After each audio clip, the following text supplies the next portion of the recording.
And I'm back. Sorry about that, but my streaming software crashed, and oh, what fun that simply was not. So, let's get to it.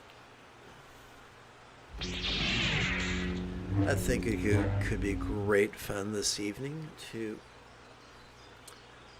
play with the latest iteration of the spaciousness of Vajrasattva, composed many centuries ago by Prahe Vajra, translated recently by Yeshe Donden, adapted and amplified by yours truly.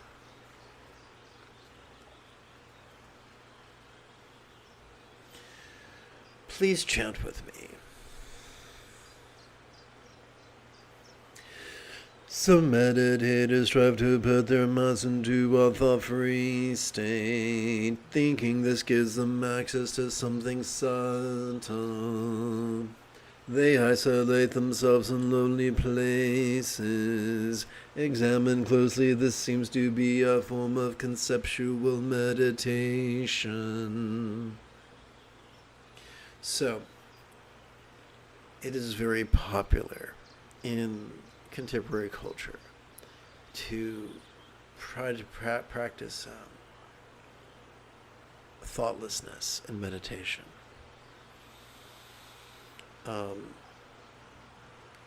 But this has been poo-pooed by the great meditation masters for a very, very long time.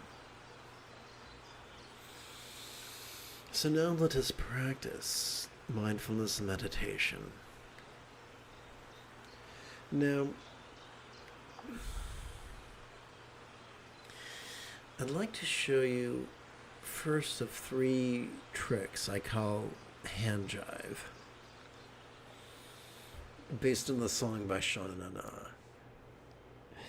I think it was featured in the movie version of Grease that came out in the late 70s or early 80s. The phrase, not the technique. So the first phase of the technique is this. Consider, if you will, your right hand. And now your right little finger. Consider the knuckle at the base of your right little finger. If you rest that great knuckle upon the tip of your left little finger, then put your hands palms up in your lap while maintaining contact between those 2 points. It will help our energy to coalesce within our lower abdomen.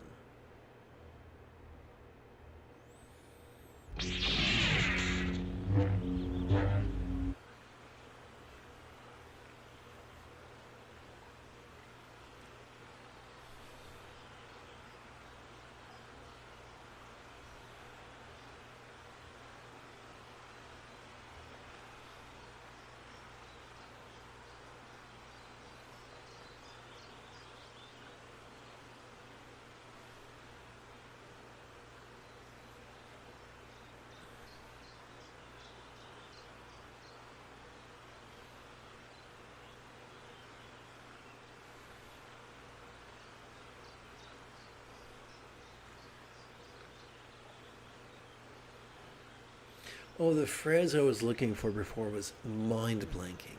So that passage we chanted dispels the myth that mind blanking is a useful tool.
Welcome to this evening's live stream. Please join me in chanting the 14th verse of the Spaciousness of Vajrasattva, the foundational Dzogchen text.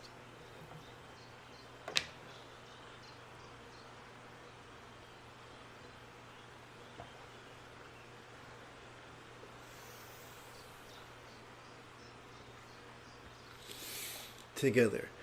Thinking in terms of causes and results, such seekers strive to transcend this world.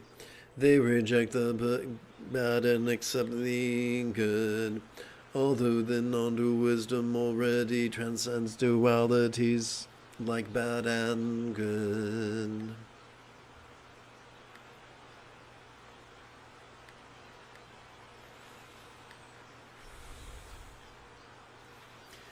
So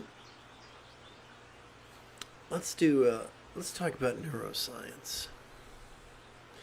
When we meditate in harmony with our sympathetic and parasympathetic nervous systems, not only do we pacify or sedate our amygdala, we stimulate, which is the seat of aggression and anxiety, but we stimulate our anterior cingulate gyrus, the seat of empathy and compassion and love. Doing so is rather simple, so we can silently, mentally, and passively recite the demonstrative pronoun this during our inhalation.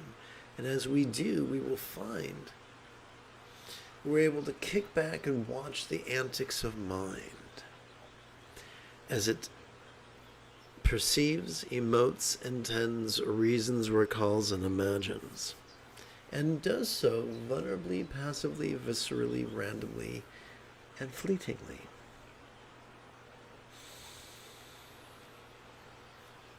As we silently, mentally, and passively recite the one-syllable verb ease during our exhalation, we can find ourselves relaxing into mind's non-graspable nature.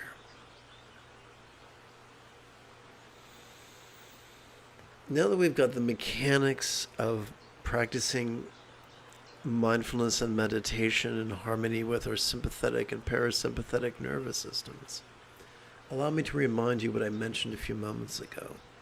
Doing so spontaneously stimulates our empathy center.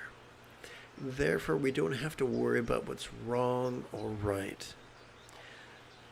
We can allow our choices and utterances and deeds to flow in the effortless effort of love's centered spontaneity. Please meditate with me.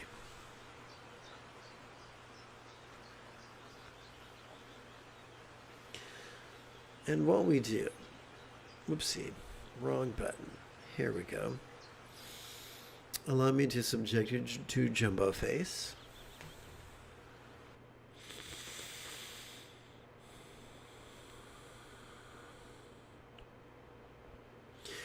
So let's return to the first level of spooky Buddhist voodoo shit. Consider, if you will, our right hand and the right ring finger. And allow your attention to be drawn to the great knuckle at the base of your right ring finger. When we rest that great knuckle upon the tip of our left ring finger and put our hands in our lap, that can draw the subtle energy to our mid-abdomen at the level of our navel. And now for the second level of spooky Buddhist voodoo shit. Upon the creases of our right hand, we can count 12 rounds, assuming that a round is simply one inhalation followed by one exhalation. So what I like to do is this. During each inhalation, I like to advance the tip of my right thumb. Upon each set, and during each breath, I would advance that thumb from one set of creases to another set of creases to another set of creases. until I've counted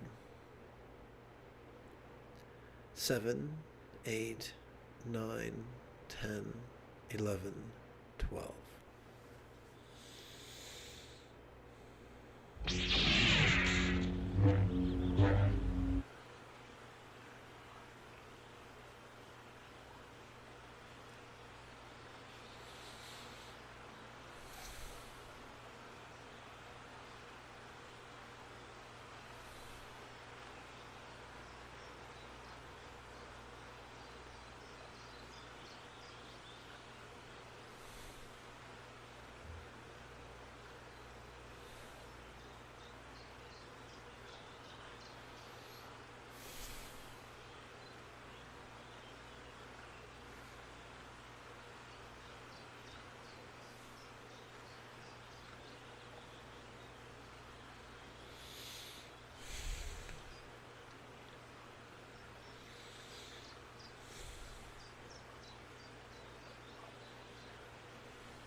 Welcome to this evening's live stream.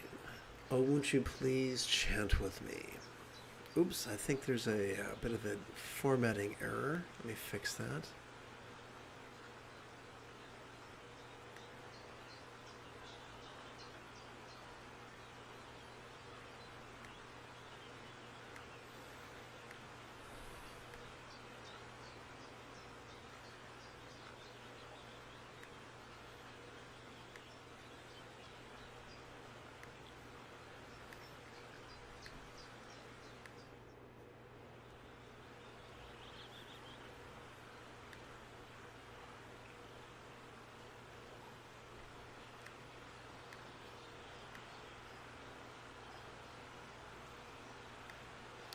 Okay, and there you go. Clinging and indifference are concepts, so to echo like is anything in between. Joy and sorrow will rise from the same source, so declares Vajrasattva, refuge of all. So let us begin by departing from superstition. Vajrasattva is simply an archetype of enlightenment whose, what's the word I'm looking for? In fact, I think I want to find a better image. Please bear with me. Let's see here. Insert pictures. Let's go to Dorje Sampa. Let's go to solitary. Okay. Let's try this one. Let's see how that works.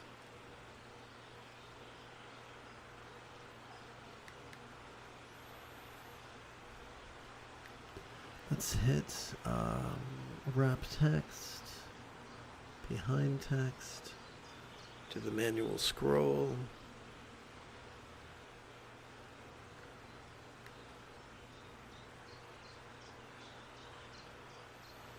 Okay.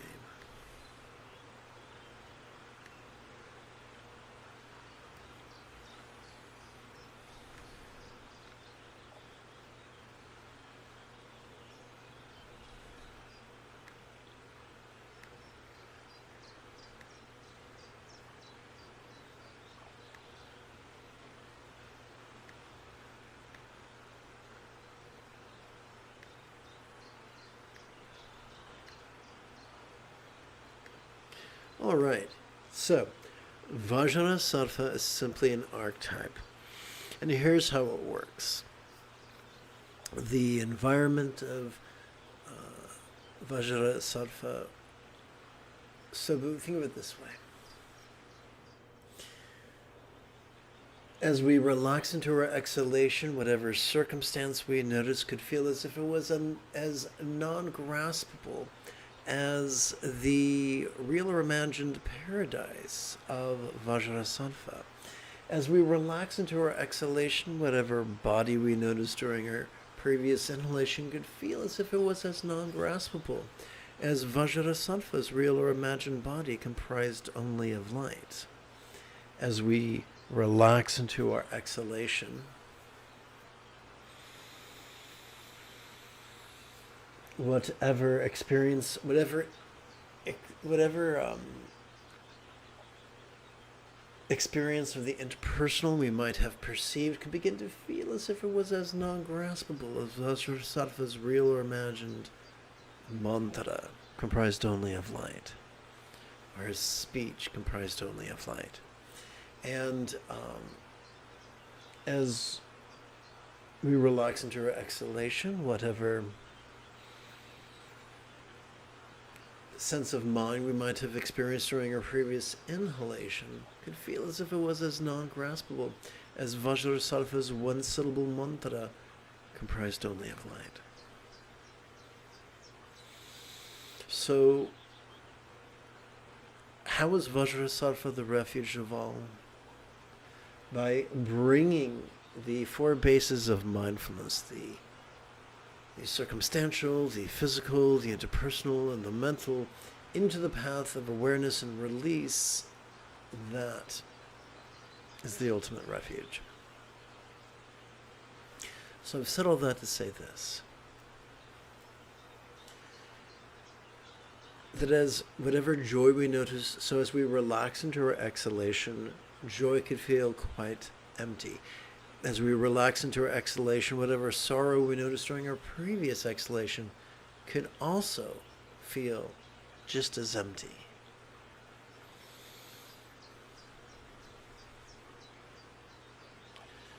So, or in other words,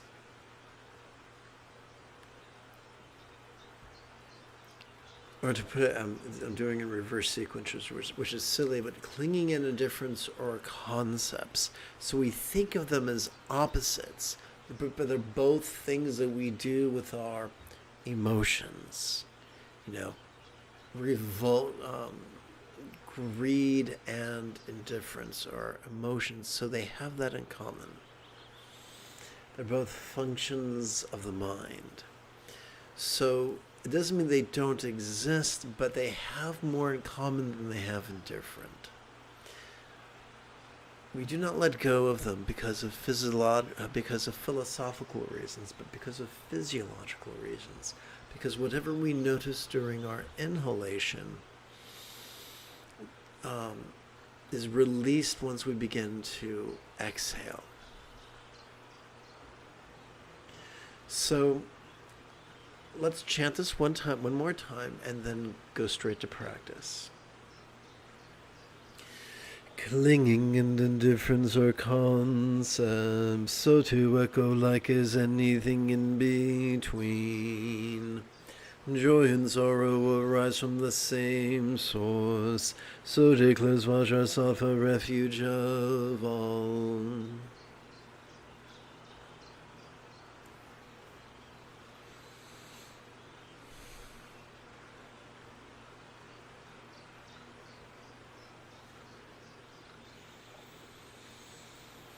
So let's return to phase 1 of crease counting, and that we do that by drawing our attention to our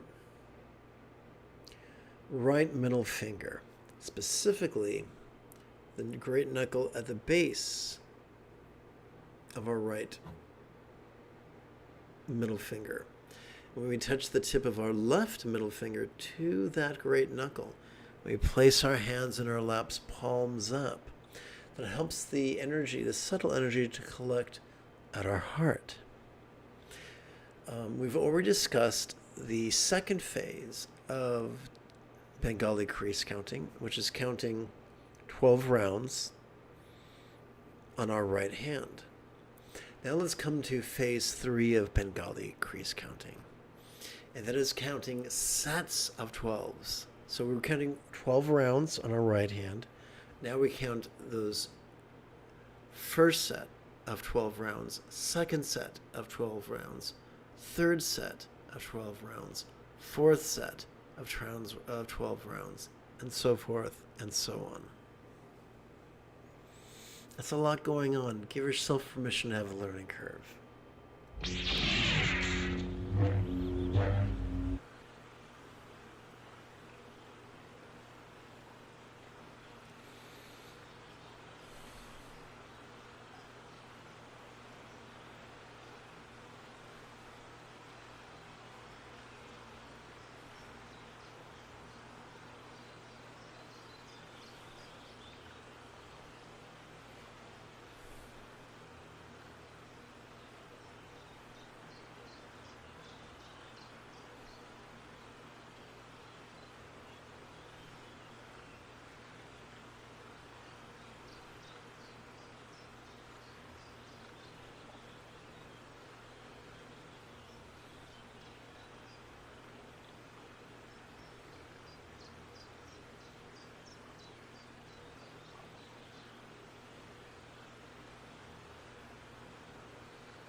Welcome to this evening's live stream. Oh, won't you please chat with me?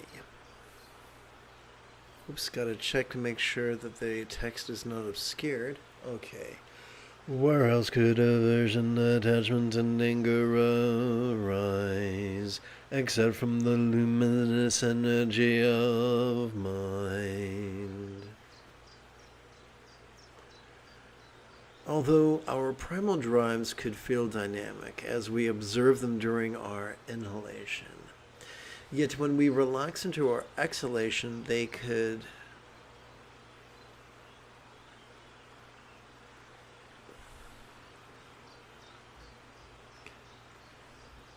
feel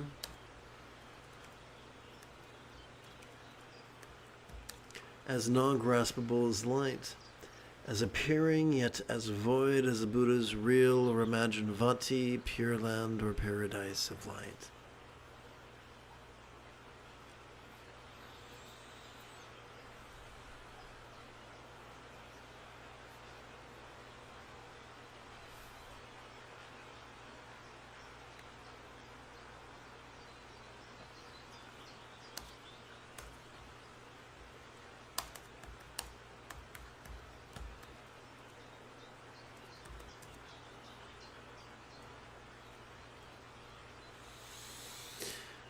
Objects of pleasures are just this, formulations of the energy of the light of wisdom.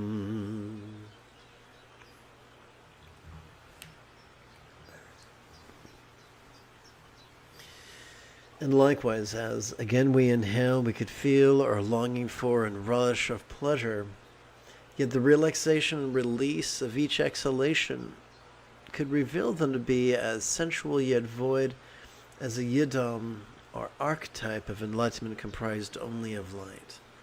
Aha.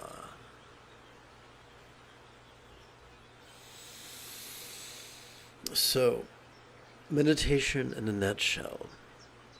As we silently, mentally, and passively recite the demonstrative pronoun this during our inhalation, we could kick back and watch the antics of mind as it perceives, emotes, intends, reasons, recalls, and imagines in a manner that is vulnerable, passive, visceral, random, and rather fleeting. As we silently, mentally, and passively recite the one-syllable verb ease during our exhalation, we could find ourselves relaxing into the non-graspable nature of mind.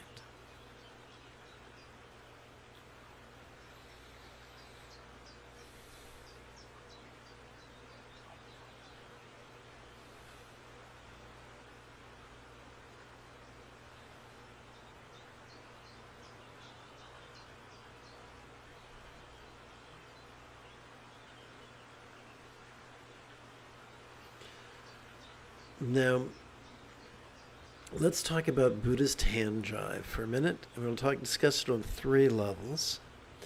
The first level is this. Consider, if you will, the index finger of your right hand. And now run your left index finger down the back of it until you come to the great knuckle. By touching the left index finger to the great knuckle of the right index finger, and placing our hands palm up in our lap, our energy will collect at our crown. That's level 1. Now level 2. We've already discussed level 2 and 3, so that's a moot point. Let's move on.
If you feel that I have earned it, you could give this live stream a thumbs up. You could even help support this channel. In approximately 10.5 hours, I would very much like to return to lead tomorrow's early meditation class and group practice. And if you are as geeky as me, may the Force be with you always.